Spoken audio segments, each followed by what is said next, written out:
Bien, compañeros, vamos a la segunda parte de este estudio de las finanzas de la iglesia. Hemos estado viendo una progresión histórica de cómo se desarrolló la estructura, el sistema financiero de la iglesia adventista del séptimo día y vamos ahora a ver con más amplitud cómo se ha desarrollado hasta el sol de hoy y también cuál es el plan que en este momento tenemos para la distribución tanto de los diezmos como de las ofrendas. Veamos entonces esa progresión desde 1859, donde se nombra una comisión de estudio, como ya vimos, para la iglesia antes de poder formalizarse, antes de poder organizarse, comenzó a establecer parámetros para el desarrollo financiero. En 1877 se promueve la ofrenda de escuela sabática, además de las que ya se estaban dando. O sea, es la ofrenda existente, se toma una decisión en esa fecha para que se comience a dar una ofrenda en el espacio de la escuela sabática. Después pasamos a 1879, donde en ese punto ya muchos hermanos estaban dando sus diezmos, producto del estudio personal de las escrituras, o sea, el conocimiento de la palabra de Dios, este, convenció, llenó de convicción a la iglesia y la iglesia comienza a entender que es a través del diezmo que el Señor ha de desarrollar la iglesia, ¿no? A través del diezmo y la ofrenda. En 1905, la agencia, la Conferencia General o la Asociación General aprobó el uso de un sobreoficial para la colecta de los diezmos. Y es entonces en 1911 donde se promueve una semana de sacrificio. En ese tiempo histórico sucedió algo muy interesante, una semana de sacrificio donde se le pidió a cada empleado de la organización y a toda la hermandad dar una ofrenda anual equivalente a una semana de sus ingresos a fin de apoyar la predicación a nivel mundial. Dense cuenta que el pensamiento era expandir el mensaje del Evangelio al mundo entero. En 1912 se promueve la ofrenda de 13º sábado y el 25% de todo lo que se recogía de esa ofrenda tenía que ser usado en proyectos especiales de desarrollo en todo el mundo. Allí comienza entonces ese plan que vemos nosotros que hasta el sol del día funciona. El resto de la ofrenda va al Fondo de Misiones Mundiales de la Asociación General. Todavía en ese tiempo, esa visión de hacer de la ofrenda, de utilizarla para el desarrollo de la predicación en el mundo, produjo un crecimiento exponencial en la iglesia, por esta visión misionera que la iglesia tenía. Para 1919 se promueve la ofrenda de cumpleaños y gratitud y en 1925 entonces se establece el plan de el fondo de inversión que muchos participamos y conocemos. Si vemos nosotros la manera como la iglesia desde 1859 a 1925 tomó todas estas decisiones que vimos nosotros, bueno, la iglesia, esa es su característica. La iglesia, a medida que va recibiendo luz a través de las escrituras, va tomando decisiones. 54 años después, en 1969, la iglesia hace un cambio en el crecimiento del plan y el desarrollo del sistema financiero de la misma. Y fue que se estableció lo que se llamó el plan de presupuesto combinado. El plan de presupuesto combinado, que a partir de 1969 comenzó a funcionar. Pongamos atención a esto. ¿Cómo era este plan?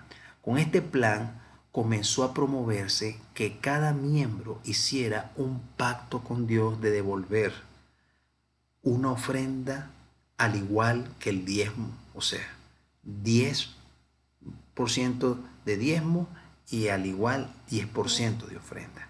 Esta ofrenda debía entonces distribuirla el propio miembro de la iglesia, designando una parte a las necesidades de la iglesia local, que era el 6%, una parte al desarrollo de su asociación o misión, su campo local, que era el 2%, y otra parte a las misiones mundiales, que era el 2%.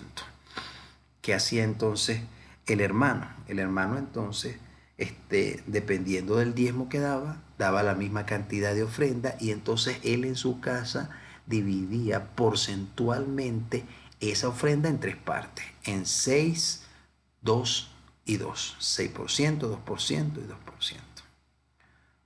Durante 25 años, desde 1969 a 1994, se estuvo trabajando con ese plan de presupuesto combinado en el mundo entero, y eso ayudó mucho al desarrollo.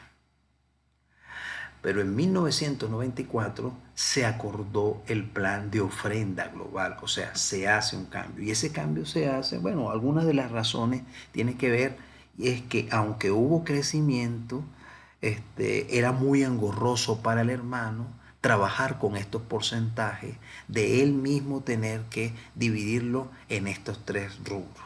Entonces los sobres tenían eso, él tenía que sacar la cuenta, y mucha gente pues no terminaba haciéndolo de la forma adecuada porque no sabía hacerlo, ¿no? O pedía ayuda, ¿sí? Así que la iglesia toma la decisión de adoptar un nuevo plan, el plan de ofrenda global. Ese plan de ofrenda global, que hasta hace poco, el 2020, nosotros lo teníamos de la manera como lo conocemos, divide la ofrenda en 60, 20 y 20. En el plan de ofrenda global, el énfasis principal no radica en el monto del porcentaje, sino en que cada miembro haga su pacto con Dios.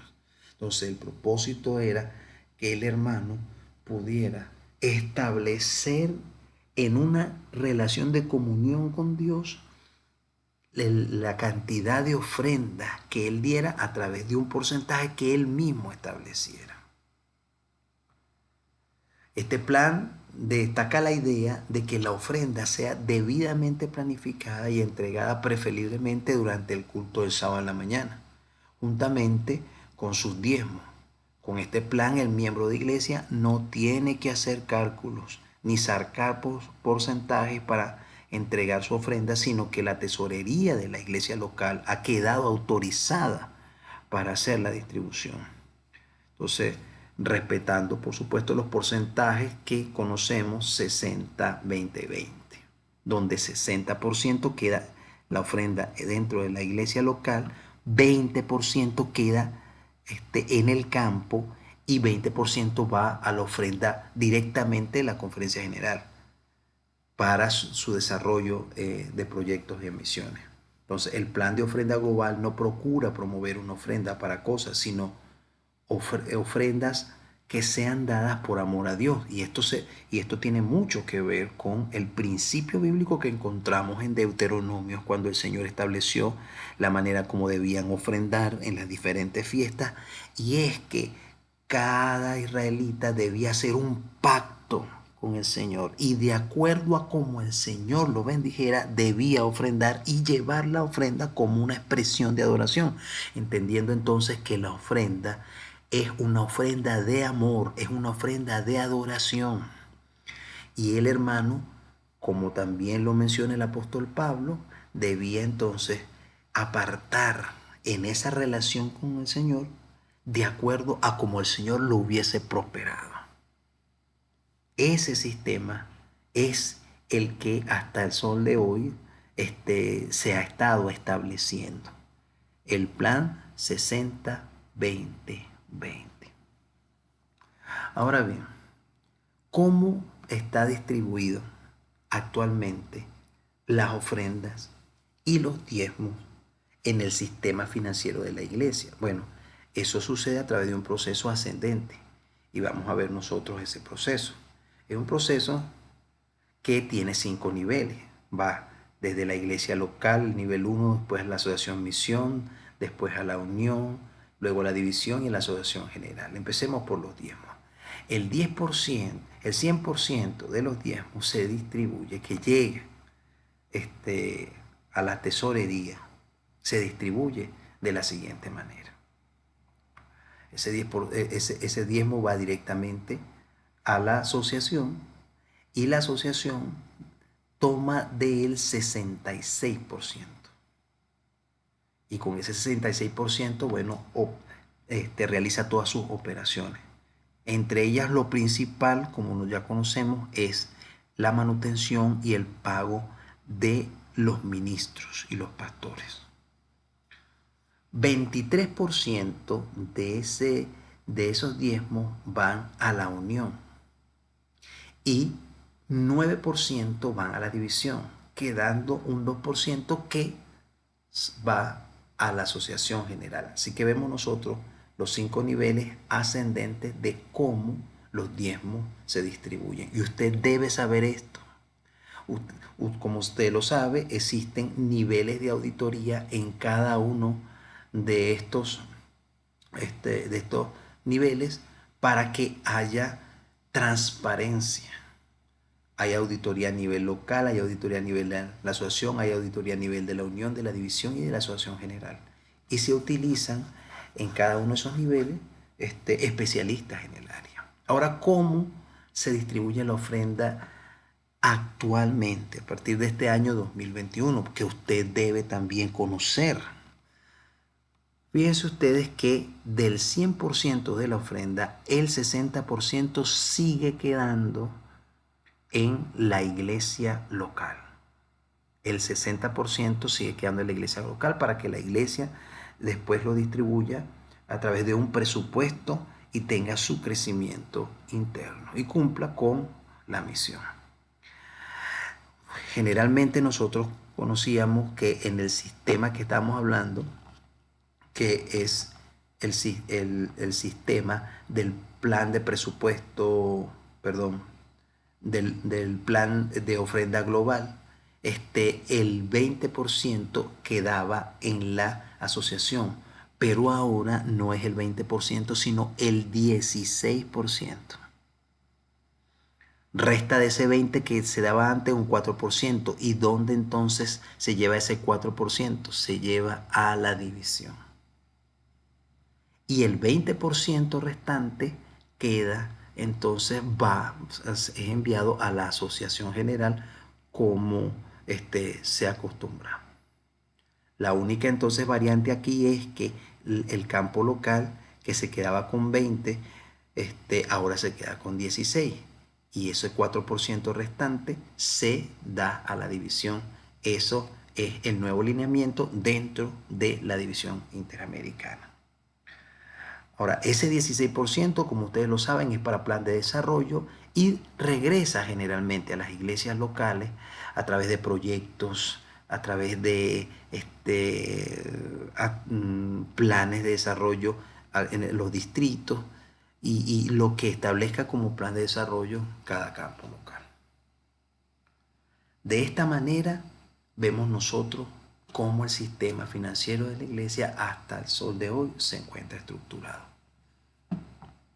Es importante que nosotros podamos tener un conocimiento tanto bíblico como normativo de la manera como se distribuyen las finanzas en la iglesia, que es una organización que procura de forma constante ser sumamente transparente para la honra y la gloria de Dios. Todos estos temas que hemos tratado y estos principios es bueno que usted los estudie, los tenga claros, incluso los enseñe en sus iglesias para que la iglesia desarrolle cada vez más confianza y será tomado en cuenta cada uno de estos aspectos para las evaluaciones subsiguientes. Que el Señor nos bendiga. Tengamos confianza, el Señor nos ha dado sabiduría, tenemos una iglesia fortalecida y principios que el Señor ha dado desde que fundó al pueblo de Israel hasta ahora para que la iglesia cumpla con la misión. Dios les bendiga. Nos vemos en la próxima clase.